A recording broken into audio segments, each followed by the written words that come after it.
అమలు చేయనటువంటి చరిత్ర. ఏకకాలంలో రుణమాఫీ అని చెప్పి అది కూడా కంప్లీట్ చేయలేదు. ఇంకా ఏమో చేస్తాం అని చెప్పి ఏం చేస్తాం? మీరు మండలిలో ఒక పెద్ద వ్యక్తిగా ఉండి నిరుద్యోగులను ఏమైనా చేస్తారా అంటే అలాంటి అంటే భయోత్పాతాన్ని కల్పించేటువంటి వర్డ్స్ ఎట్లా వాడతారు మీరు? కాబట్టి మీరు బురద జల్లే ప్రయత్నం చేయడం తప్ప వచ్చి రెండు నెలలు అయింది.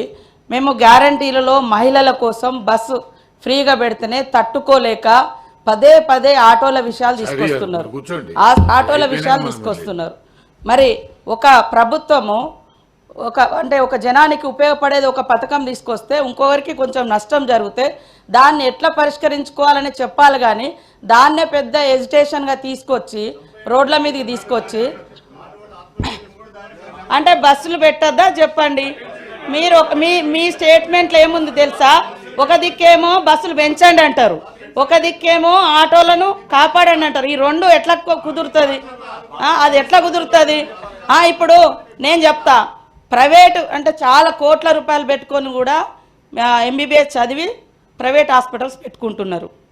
అంటే ప్రైవేట్ హాస్పిటల్స్కి ఎవరు పోలేరని మన ప్రభుత్వ దవాఖానాలు మూసేసుకుంటామా? ఆలోచించండి. అంటే పెట్టద్దా చెప్పండి. ఫ్రీ బస్ ఒక్క పథకాన్ని అమలు చేస్తే మీరు పదే అదే తీసుకొచ్చి మీరు ఇట్లా ఆలోచించుంటే ఇన్ని సమస్యలు ఎందుకు వచ్చి ఒక్కరోజు ప్రజావాణి పెడితేనే 1000 మంది ఎందుకు వచ్చే పరిస్థితి? ఈరోజు నిరుద్యోగులు కనీసం రోడ్ల మీదకి రానివ్వలేదు, ప్రశ్నించలేదు.